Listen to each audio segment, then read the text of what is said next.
පතුලේ කුඩා සිදුරක් සහිත භාජනයකින් සෙමෙන් ජලය ඉවත් වන විට මද වශයෙන් ජල සුලියක් ඇතිවන ආකාරය නිරීක්ෂණය කළ හැක.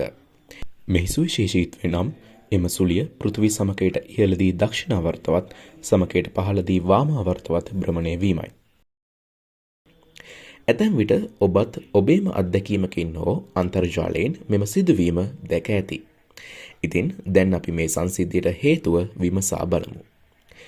පෘථිවිය තමා වටා බටහිර සිට නැගෙනහිරට යම් කෝණික ප්‍රවේගයකින් භ්‍රමණය වන බව අපි දනිමු. එහෙත් භ්‍රමණ අක්ෂයේ සිට ඇති දුර වෙනස් වීම නිසා පෘථිවියේ විවිධ ස්ථානවලදී වෙනස් ස්පර්ශීය වේග පවතී.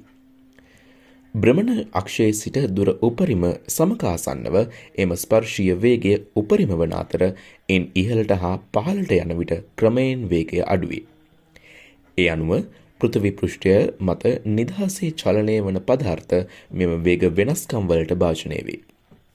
එම නිසා ඒවායේ චලන දිශාව මදක් අපගමනය වේ. මෙය කොරියෝලිස් ආචරණය නම් වේ. ඒ හේතුවෙන් උතුරු අර්ධගෝලයේදී චලන දකුණු දිශාවටත් දකුණු අර්ධගෝලයේදී චලන වම් දිශාවටත් මදක් අපගමනය වේ.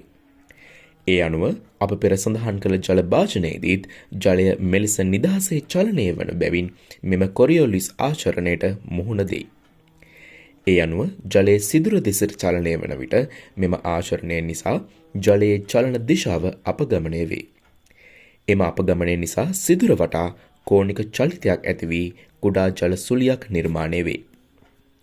ඒ අනුව සමකයට ඉහළදී දකුණට අපගමනය වී දක්ෂිණාවර්තව ජලය භ්‍රමණය වන අතර සමකයට පහළදී වමට අපගමනය වී වාමාවර්තව ජලය භ්‍රමණය වේ.